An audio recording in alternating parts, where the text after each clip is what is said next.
Hello दोस्तों, अगर आप चैनल पर नए हैं तो चैनल को अभी के अभी सब्सक्राइब कर दीजिए। 24 फरवरी 2022 रसिया ने युद्ध की शुरुआत कर दी यूक्रेन के खिलाफ। जो चिंगारी 2014 में लगी थी वो अब आग में बदल चुकी थी।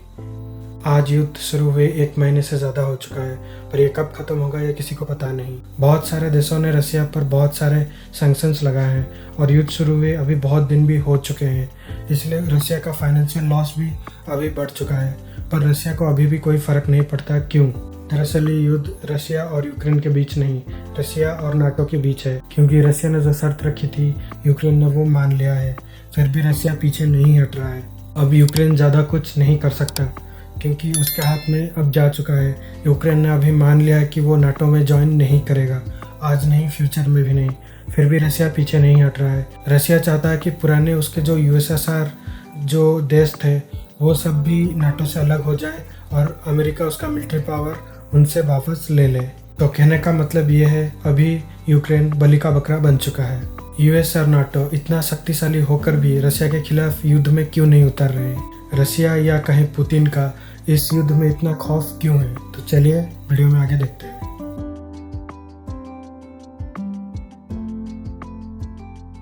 इसको हम दो कैटेगरी में समझने की कोशिश करेंगे। एक है वेपनरी, दूसरा है माइंडसेट। वेपन में हम ये समझने की कोशिश करेंगे कहीं रसिया नाटो से ज़्यादा शक्तिशाली तो नहीं जिसकी वजह से नाटो डर रहा है युद्ध के लिए।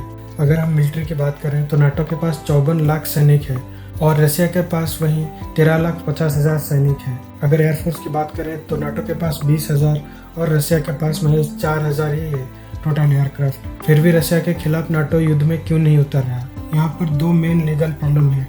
एक तो है यूक्रेन नाटो का हिस्सा नहीं है। अगर कोई देश नाटो मेंबर्स के ऊपर हमला करता है तो बाकी के नाटो देश उसको डिफेंड करते हैं या सुरक्षा देते हैं। यहाँ वो हो नहीं सकता।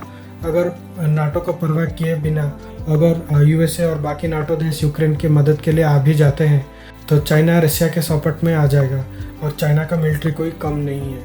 और अगर चाइना और रसिया का मिलिट्री को जोड़ भी दें तो भी वो नाटो के सामने कुछ नहीं, मतलब आधा भी नहीं। फिर भी नाटो देश क्यों आगे नहीं आ रहा है? चलिए देखते हैं। पहला है इकोनॉमिक लॉस। नाटो में बहुत सारे कंट्री यूएस की तरह अमीर या रिच नहीं है, उनका जीडीपी इतना हाई नहीं है। अगर युद्ध में नाटो की हर कंट्री आ जाती है तो 90% से ज़्यादा कंट्री कंगाल हो जाएगी, युद्ध का बर्डन सहन नहीं कर पाएगी, तो उससे कोई फ़ायदा नहीं होगा। दूसरी बात है सैंक्शंस। अभी चाइना अगर रशिया के सपोर्ट में आता है तो चाइना पे भी सैंक्शन लगेगा। चाइना से बहुत सारे इलेक्ट्रॉनिक गुड्स, स्टील्स, मेडिसिन वो सब वर्ल्ड को सप्लाई होते हैं। आप जानते हैं लगभग हर मोबाइल कंपनी का बेस चाइना ही है। अगर चाइना को सैंक्शन लगा दिया गया, लगभग हर इलेक्ट्रॉनिक चीज़ का रेट बढ़ जाएगा।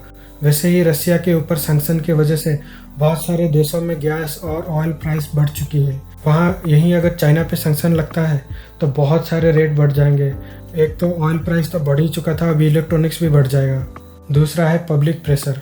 यूएसए और बाकी यूरोपियन कंट्रीज लगभग डेमोक्रेटिक ही है, पर रसिया नहीं है, चाइना भी नहीं है। रसिया और चाइना के मीडिया वही दिखाएंगे जो उनको दिखाने के लिए कहा जाएगा, ना कि सच्चाई दिखाएंगे। इसलिए यूएसए की तरह और बाकी कंट्री की तरह पब्लिक प्रेशर रसिया या चाइना पे नहीं आएगा। और सबसे मेन चीज़ है अमेरिका का माइंडसेट, उसका गेम प्ले। अमेरिका कभी भी वार में डायरेक्ट नहीं घुसता। अब वर्ल्ड वार 2 को ही देख लीजिए, वो तभी एंटर किया जब उसको लगा बाकी के सारे देश कमज़ोर हो चुके हैं। 2 न्यूक्लियर बम डाल दिए जापान पे और सारा खेल ख़त्म कर दिया, जीत गया। सबको लगता है अमेरिका जीत गया, पर अमेरिका अपने पावर से नहीं, अपने दिमाग से जीता है। वो युद्ध में हमेशा लास्ट में ही एंटर करता है, जब दुश्मन बहुत ज़्यादा वीक हो जाए। यहाँ पर आप देख चुके हैं कि कहने से कुछ नहीं होता, चाहे वो यूएस की मीडिया हो, वेस्टर्न की कोई भी मीडिया या मूवीज़ में जो भी दिखाया जाए। आप ये जान ही चुके होंगे, अभी यूएस एक वर्ल्ड का ग्रेट पावर नहीं है। ये सब कहने की बात अगर होता तो रसिया को कब का ख़त्म कर चुका होता। इससे आपको ये सीख लेनी चाहिए कि किसी के बेकामे में आके आपको कोई डिसीजन या कोई दुश्मनी नहीं लेनी चाहिए। अगर यूक्रेन के पास अभी अपना न्यूक्लियर वेपन होता, अमेरिका के कहने पर अगर वो डिस्ट्रॉय नहीं करता तो वो भी रसिया के खिलाफ उसका इस्तेमाल कर चुका होता। और अगर नाटो के लिए यूक्रेन जिद नहीं करता तो ये सब होता ही नहीं। अमेरिका ने बहुत सारे वादे किए थे पर एक ने भी पूरा नहीं किया। जब यूक्रेन को यूएस की सबसे ज़्यादा ज़रूरत है वो उसको पैसे से मदद कर रहा है, जबकि उसको मिलिट्री पावर चाहिए। तो ये वीडियो आपको कैसा लगा नीचे लाइक शेयर और सब्सक्राइब करके जाना।